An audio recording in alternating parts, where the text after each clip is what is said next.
This is the Chester County Real Estate Podcast.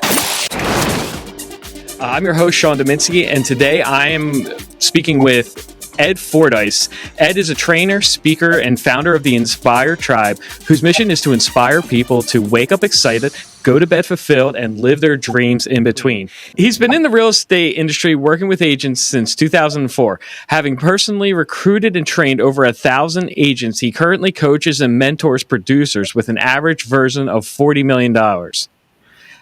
I said average version. I meant average volume. I'm telling you, this audio is killing me. Anyway, Ed, thanks for sitting down. How are you doing, man? I'm doing great, brother. I'm here in Margate, New Jersey, 2 blocks from the beach. Life is good, man. Awesome. That's sweet. So what I want to talk about today, things buyers and sellers should be considering when choosing their real estate agent. There's a lot of stuff we hear from the agents themselves, but it's not very often you get someone who's familiar with the industry who can give you a third-party view, outsider view of what to look for. And I figured since we're talking, you have a lot of experience with agents. You've met and worked with, recruited, and trained over 1,000 agents. So I want to hear your perspective on what a buyer or a seller should be looking for, what questions they should be asking when it comes to hiring someone for themselves. So first of all, tell me a little bit about your history in real estate and kind of the role that you've played in the industry. Yeah, cool. So I was a restaurant owner with 3 little kids, and I decided it's time for me to make a career change. This is not the business that I want to be in anymore, and got my real estate license in 2004. This is going to be like the Reader's Digest version. Oh yeah, did a whole bunch of business for a few years, and then decided, hey, what's next? And that's when I transitioned into a leadership role as a coach, a recruiter, and went on that mission for I guess the last 13 years ish, and just recently stepped out of all of those roles and started doing my own thing as far as training, coaching, mentoring, speaking, and loving it, man. And gosh, by now I think I've had over 15,000 coaching or recruiting sessions. Yeah, pretty cool. Yeah, that's awesome. So, all right. So, in your opinion, what are some of first of all, what's the most important thing to someone who's looking to work with an agent? Overall, bird's eye view, what is someone really looking for in an agent? And then we'll narrow it down on what that really looks like and how they can find it. Yeah, sure. You know what? I thought about this, and what I tell consumers is pick your agent like you would pick a surgeon. Mm-hmm. Right? I think one mistake that the consumer makes is, this is a big deal, and they sort of treat it like, they're going to buy jelly at the supermarket, and anybody can help them pick jelly out, right? It's not quite like that. So at first, I would say the mindset of the consumer is, this is picks, pretend like you're picking a surgeon. Somebody's going to perform surgery on you. It's that vital. It's that important. And then go ahead, keep asking questions. Well, I was just going to say, with a surgeon, I feel like a lot of it comes down to experience, but experience can mean multiple different things. So, it's funny when I talk about when you're looking for a surgeon's experience, you're going to be looking for education. You're going to be looking for a number of surgeries, maybe time in the industry. But those aren't always mutually, they don't always mean the same thing. So someone could have a lot of time in the industry and have a very long perspective, but not have done a large volume of deals, or not done a lot of the deals of what, like the kind that you're about to do. So experience, I feel like, is very important. Maybe more so than education, although it all kind of comes together, though, right? Yeah, I mean, and I'll give some exact things that a consumer can do and ask. I know only because some of the people that I have mentored who maybe have 1 year of experience and 6 sales or 12 sales under their belt actually know more about a certain neighborhood. They're more of an expert in the agreement of sale than somebody who's 20 years. And, sometimes I'll ask, and this is reflected on the PA agreement of sale, but like I can ask agents a lot of times, hey, just quick question, pop quiz. You're representing a buyer, and tomorrow is settlement, or 3 days from now is settlement, and the house that they're buying burns down. Right? How are you going to? What's that conversation going to sound like to your buyer? Right? And about, I'm going to say, as high as 90% of the agents are going to say, well, obviously, we got our deposit money back, and we walk. Right? No, that's not what the agreement says. Right. Right. And that sounds, and you're really good at, what you do, and you were trained really well, and you know that.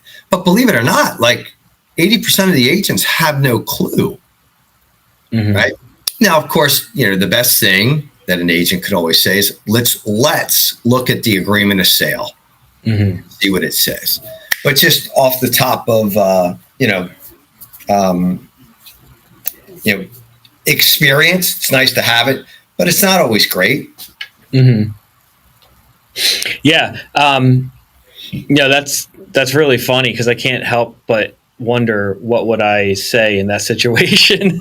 What does the agreement of sale actually says? So, and that's why one of the questions that a consumer, if I'm the consumer, I'm going to ask, and I didn't ask this when I bought a home in Florida, and it clearly I was not represented well. But one of the questions they want to ask would be, do you, the agent, consider yourself an expert in the agreement of sale? So what makes an expert in the agreement of sale? Is this someone who has studied it and learned it from an academic level, or is this someone who has experience with it, or could it be however they receive the expertise as long as they have it? You know what? I would say both. Yeah. But wouldn't we expect someone that's handling our $200, $300, $500, $800, $1.2, $5 million, wouldn't we expect, after all, they're licensed, right? And that's a whole nother conversation. The consumer, I would believe, I haven't had my hair cut in a long time, but because the state offers a license to a hairdresser, I'm going to assume that they know what they're doing because the state gave them a license, and when we get licensed, it has nothing to do with representing the client. Right. It's nothing to do with being an expert in the agreement of sale. So I forget your question because I just finished like a 25-ounce cup of coffee. No, it's if I'm helping you buy a house, right, and it's a $500,000 home, I think the average sale price, my average sale price years ago was $404,000. Right. So if I help you buy a home for $400,000, I'm going to get paid about $12,000 to do that. Right? I better know what that contract says. I may not have to recite it, but I better be prepared with, if this happens with septic, what your options are. If this happens in the inspection, this is what your options are. what's the best way to set you up financially, and let the professionals handle that. So, yeah. And we don't do it as an industry. Yeah, I completely agree. And I feel like it's kind of comforting when you're working with someone who can just say like, oh, well, yeah, because of, 27B, that's something that you don't have to worry about, or that's something you shouldn't have to worry about is a better way of putting that. Or, stuff like that. Now, it feels kind of insider baseball. It might be a little overwhelming if you're not communicating it correctly. But just the fact that an agent knows the agreement of sale, like you said, doesn't have to recite it. But, if they could, that wouldn't hurt. In my experience, I feel like there's a lot of cases where you're just kind of like, oh, yeah, those are just the notes. Or that's like, you don't have to worry about that. It's like, well, you're signing it. You don't have to worry about it. But, someone should kind of know what it says. Now, granted, on the same hand, it's easy to kind of glance over things because it's so standardized and so many people use it that, but those things that you skip over there are still in there. So yeah, no, I completely agree. And it's interesting because it's not something that I think is really addressed in the industry. A lot of consumers might not even know, like, okay, so the agreement of sale is basically the offer. When you make an offer, you're doing it on the agreement of sale. That's just another term for the contract that you make your offer on. So that's another thing. Like we say agreement of sale, we say AOS, we may, or whatever, the standard agreement of sale. To a consumer, they're going to say a bid. They're going to say an offer. They might actually not even, we might not even realize that they're using completely different terms than we are. And so they're not even sure to ask that question because they didn't even know that was the official word for it, Yep. And with that, I would say the consumer it would be a good idea for them to, again, I know I would always give my clients a copy of a blank agreement of sale. And I'd say, do yourself a favor, like go over this, read it. Now is the time to ask me questions. It's not when we're actually putting the offer together that is a good time to ask questions. So do yourself a favor, do a little education, read over it, bring up a list of questions, the what ifs, because when we're writing the deal that happens, a lot of times we're writing the offer at 10 o'clock at night. Like I gave them 3 questions. This is just me. Because I would tell them when we go to write the offer, you're allowed to ask me 3 questions. Nice. Yeah. And that's, that's a great point because the question is like, do you want 10 o'clock at night when you fell in love with a house and you're terrified you're not going to get it? Should that be the first time that you're reading the agreement of sale that you're about to sign? And ideally, no. Ideally, you already have some sort of understanding of the information that you're going to have to put down and the decisions that you're going to have to make in that moment before that gets sent over. Correct? Yeah. Awesome. Cool. So being an expert in the agreement of sale, what is something else that the consumer should be asking or focused on? Yeah. And I get a lot of this probably depends a lot on specific markets. What's the market like? For every year, it's probably a little bit different, but ideally, you would want someone that is an expert in that township, in that town, in that neighborhood, on that road, right? Like that would be perfect. And there's some agents out there that's their business. They will only sell in this borough, and they know every house, every street, because it's different. I learned that coming to the Jersey Shore. Like, I would always like joke around and be like, and when we get licensed, we learn about riparian rights. Like, when are you ever going to use them, right? Well, now that I'm near water, it's like, no, riparian rights is a big deal. I'm like, whoa, how about that? And so, that would be number one. Like, are they? Do they know? Do they know? And I know I in the past, I sold It was actually Radley run. Mm-hmm. And because all of the homes there are Unionville Chadsford School District, right? The comps I pulled, Unionville Chadsford. Mm-hmm. Common sense would tell you the whole development is Unionville Chadsford. That's a fair assumption. It's an educated assumption. Well, I list this house and I put it Unionville Chadsford School District. Oh my gosh. Okay. Yeah, I put that and it wasn't. Oh man. So, I wasn't now knowing that, I could say whatever it was, Country Club Lane between 1250 and 1350. The addresses, those are Westchester school districts. Like now I know better, but it could have been messy, but yeah.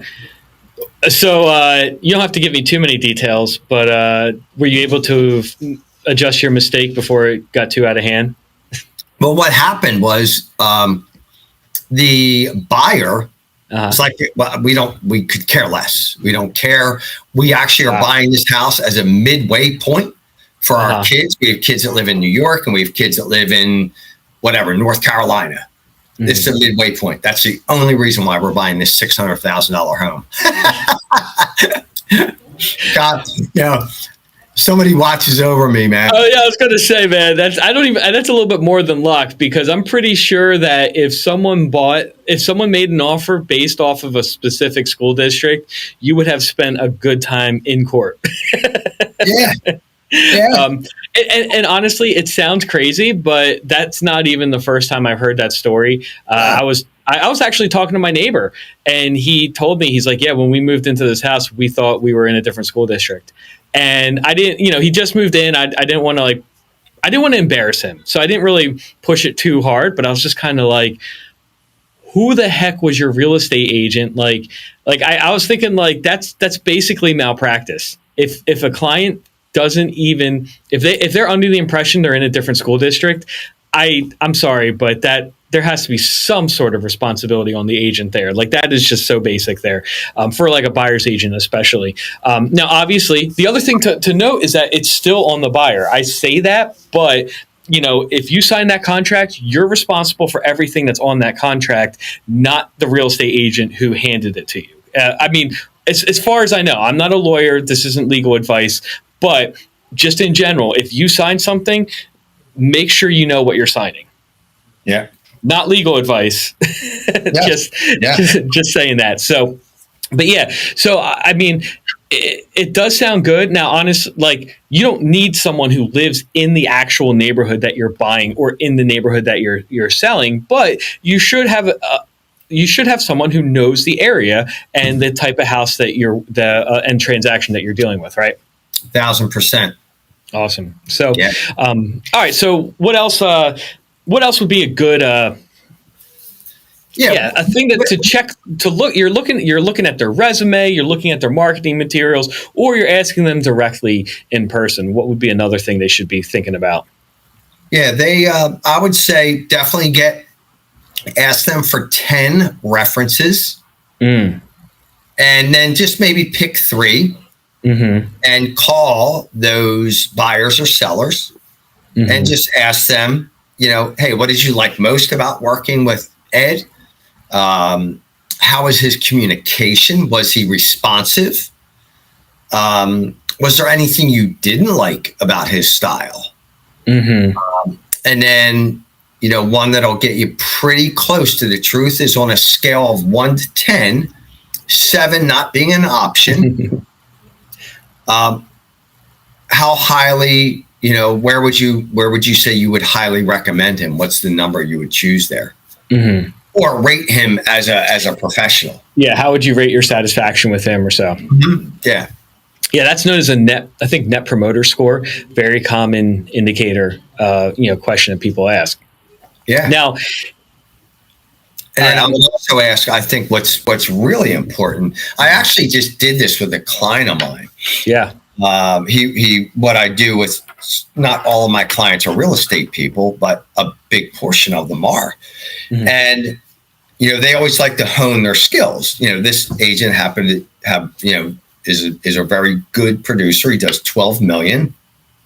And he did his listing presentation, right? And my job is to sort of critique it, pick it apart, give suggestions.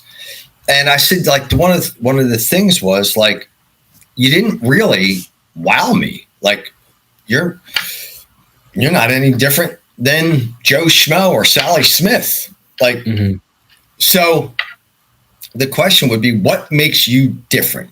What makes you unique?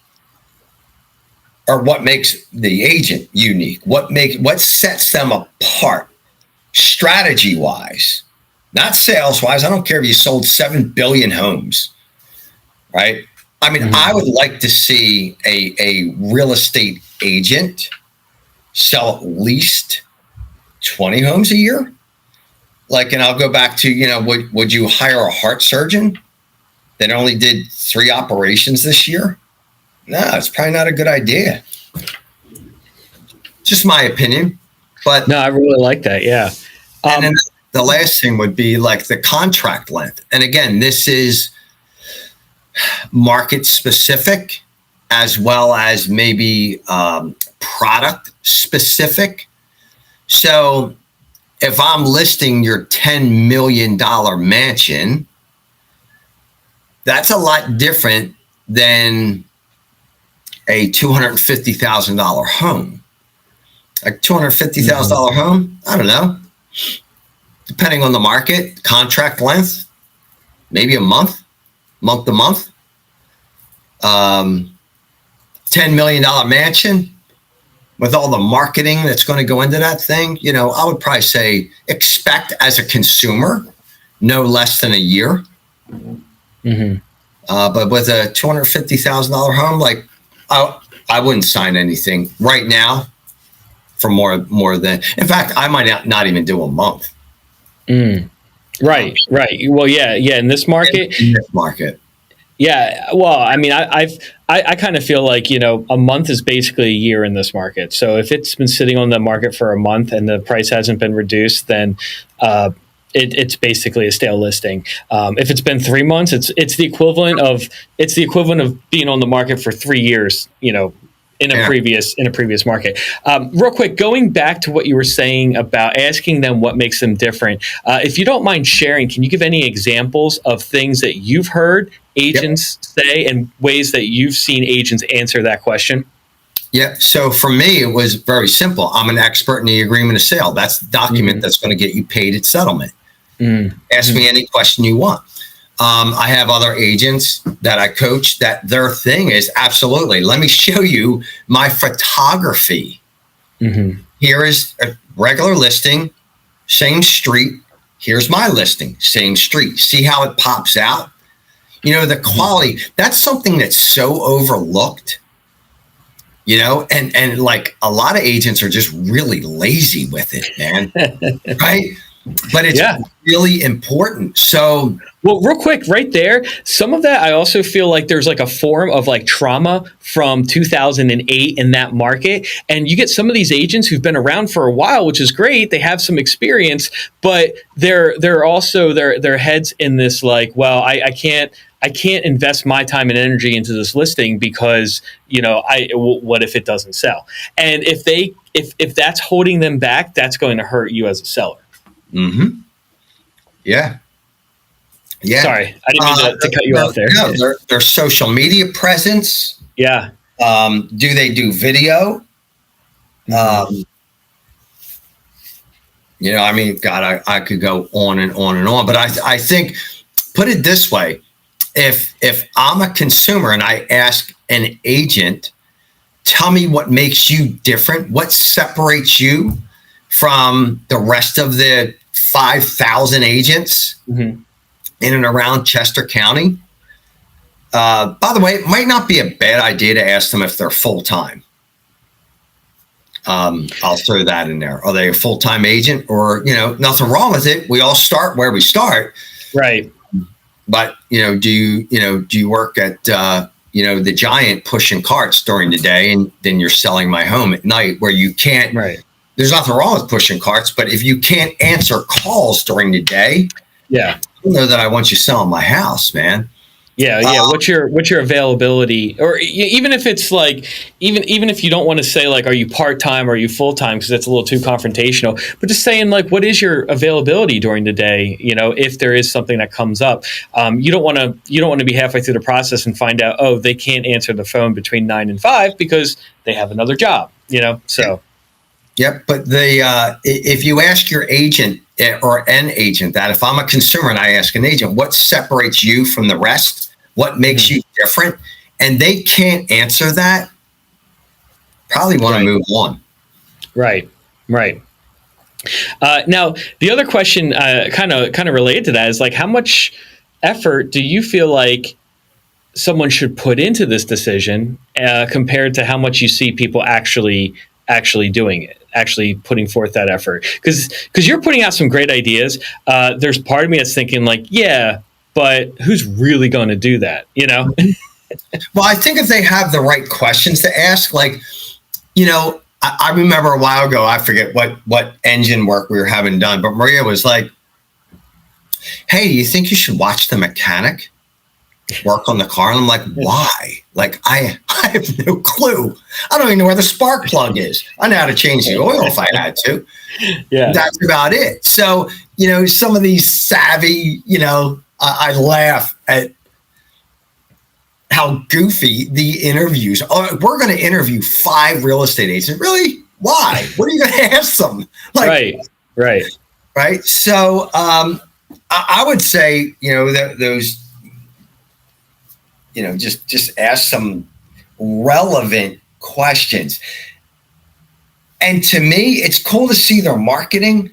Mm-hmm. But man, like,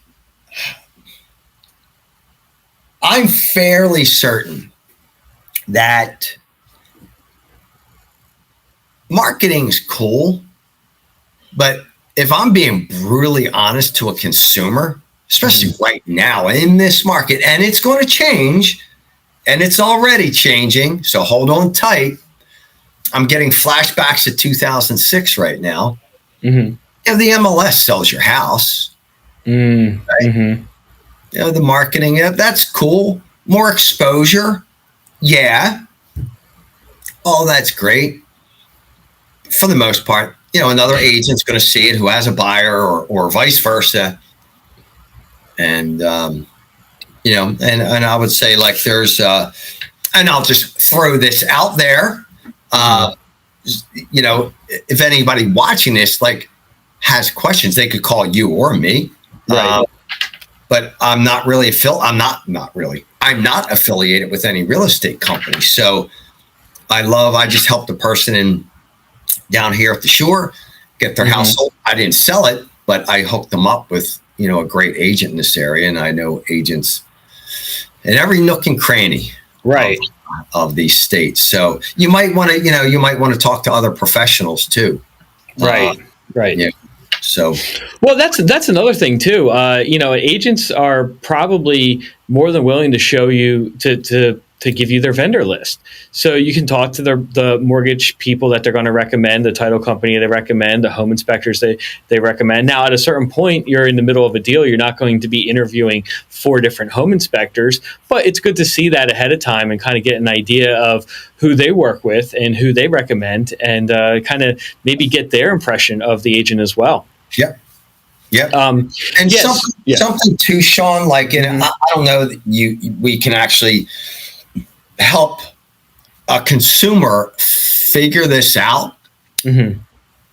If you and I brainstormed about it for 10 minutes, we could. But another important thing is the agent that's representing you has to be well liked and respected by their peers. Yeah.